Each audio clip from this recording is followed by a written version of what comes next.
Bob Seeley. Thank you very much indeed, Madam Deputy Speaker. I won't try the House's patience for too long. I just want to make some general points.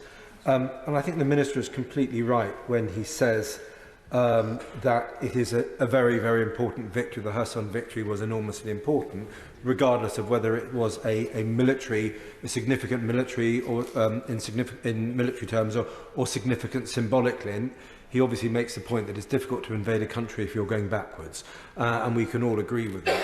I would say, although it is symbolically dreadful, it is not yet a military game changer. And I think the Russian strategy, just to build on the question I asked a bit earlier, I think the Russian strategy at the moment seems to be two-pronged.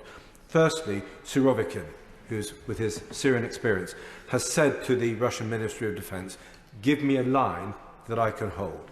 And Kherson, because it was on the western bank of the Dnipro, Kherson was simply not holdable. It was a death trap and it was a disaster waiting for the Russian military. So Surovikin, by pulling out of Kherson city and pulling over to the eastern bank of the Dnipro, has effectively got the Dnipro River between him and the Ukrainians. And for those, I lived in Ukraine from 90 to 95, and for those people who know their geography in Ukraine, the river Dnipro from south of Kherson all the way up to Zaporozhye, at its thinnest, it's half a kilometre. If you add the water banks, if you add the Konka River, the River Konka, if you add the marshland, if you add open grassland, it is a minimum of 3 kilometres wide. If you go up to Zaporozhye, where the nuclear power plant is, it's more of a lake, and it's about 10 to 12 kilometres wide. So Surovikin, by moving his forces to the eastern bank of the Dnipro, has effectively got the Dnipro as a very considerable buffer between him and the Ukrainian forces. And realistically, any Ukrainian advance is not going to happen, is not going to take place south of Zaporozhye, because simply the geography, I mean, you might as well try to cross the channel. You cannot do it without phenomenal resources. And you're going across significant open territory, and the casualty rate, even against the Russian forces disorganised and demoralised as this, would simply be not acceptable. It would fail and be a significant counter against the Ukrainians. So that's the first. Surovikin has said, firstly, I need a defensible line. And getting the Dnipro the right side of him, he now has a defensible line all the way up to Zaporozhye. The second thing I think Surovikin has done, and again, for those of us who sadly followed him in Syria, this is par for the course. He's prioritised the destruction of civilian morale. Now, in Syria, one of the really awful and depressing things was the way that the Syrians and the Russians, who are one of the 5 permanent members of the Security Council, was the way that the Syrians and the Russians, their Russian backers, prioritise the destruction of civilian targets. And most importantly, and most tragically, and I talked to many Syrian doctors about this, was that the Russians targeted the destruction of hospitals. Because by destroying hospitals first, you destroyed popular morale. The men would fight as long as their women and their families would stay. But for that to happen, you needed some kind of food supply and you needed hospitals. But to destroy the hospitals meant that the women and children fled, and without the women and children, the men effectively were pulled back as well. And so by destroying civilian infrastructure, you destroy morale. The other thing noticeably, and it is important for this debate, that the Russians did, or the Syrians with their Russian backers did, for 4 years Aleppo was bombed. And for 4 years Aleppo survived, and civilian life in bizarre and horrendous circumstances continued. The Syrians and their Russian backers used chemical weapons for 17 days, and they cleared the city. So actually, it wasn't, despite 4 years of bombardment, and despite actually the attacks on the hospitals, which took a few months to clear civilian populations, what cleared it pretty much overnight was the use of chemical weapons. And I say that now because the Russians are still talking about making accusations about bioterrorism against the Ukrainians and against the Americans. And they're still, as we know, talking about nuclear, and I'll come on to that in a second. So the Russians are still holding out the option of using chemical and nuclear weapons. And one should not simply dismiss this as bluff, because we don't know it's bluff, because we cannot tell. Therefore, it is not just bluff. It may well be, but we do not know. So those are the two-pronged attack, the two prongs of Russian strategy. Get a defensible line, or a line that you think is defensible, and destroy civilian infrastructure. And behind that, I mean, actually, if you go back to it, the current phase of this war started back, I think, in September, when I was in Ukraine, I think with the several right honourable members who are here. It's good to see them. And in fact, we saw Zelensky on that Sunday, and they were just overjoyed because you had the collapse of Kharkiv positions, and we were there as it was happening. That was the beginning of the new phase, because it was a phase of the war where the Russians realised, actually, we can't win. And it was that weekend that the Ukrainians thought, actually, we can win this war. And I think that was a very, very important moment.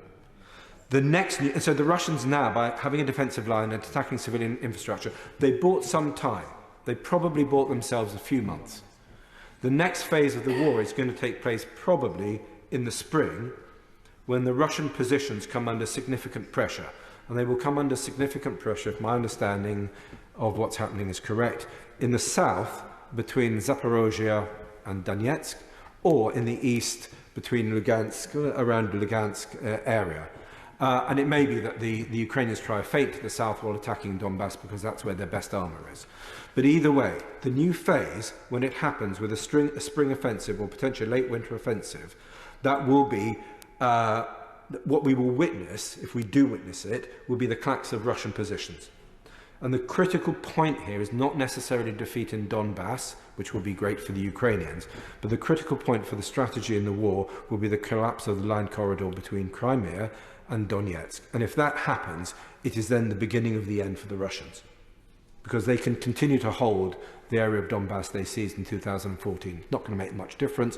They could potentially still keep hold of Crimea, which I think will be the last to go. But the destruction of the land corridor means the final defeat, and we're entering then the end game. It will be beginning of the end for Russian forces if that land corridor goes. And at that point, Putin has a series of very, very important decision points, to use a military term. Does he go nuclear? Does he not? Does he use chemical? Does he not? Does he blow up the Zaporozhye nuclear power station? Does he not? These become absolutely critical, because the collapse of Russian military defeat in war often signals the collapse of a regime. And for people like the KGB or the FSB, whatever they're calling themselves now, or the FSB, they do not distinguish between the collapse of the state and collapse of the regime. So the collapse of the regime and the collapse of the state, they're not identical, but they're much closer than it would be in our country. So if you go back to, take the last wars of the last 200 years that the Russians have fought, minus the Napoleonic War that they won, and minus World War II that they won, pretty much every other war they've lost, and every other war has then resulted in the collapse or the significant reform of the Russian state. So the Crimean War resulted in the end of serfdom. The Russia-Japanese War resulted in the 1905 revolution. We know that the horrors of World War I resulted in the disasters, the appalling disasters of the Bolshevik Revolution. The Finnish War could have gone very badly wrong in 1940, and the Afghan War heralded the end of the Soviet Union. So when this war is lost by the Russian state, then we have to start asking ourselves, how desperate will Putin be, and what will happen internally to Russia? And I mean, I've got, for the Russia APPG, for folks who are interested, we have Leonid Volkov coming to talk to us on Wednesday morning, who's Navalny's chief of staff, and he will start talking about what is the potential for the collapse of the Russian state. So there are clearly some very, very significant decisions. Internally, Putin has arrested, murdered, killed off, imprisoned many of his opponents, most noticeably now Navalny, who may or may not be slowly, his health worsening in the penal colony that he's in. I think he's doing 9 years.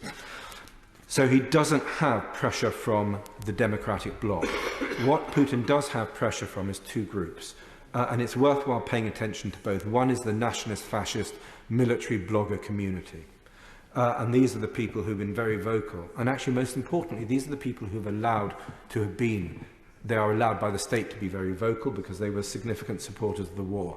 And they, if you read their 500,000 strong followers on Telegram and sites like this, they are now despairing and they are calling for firmer action, tougher action. Some of these public figures like Prigozhin, who runs the Wagner mercenary group, and the Chechen head whose name I've temporarily forgotten, these people are also outliers in attacking bits of the military, various generals who displease them, the Russian Ministry of Defense. So there is a problem building up in the nationalist fascist community within Russia.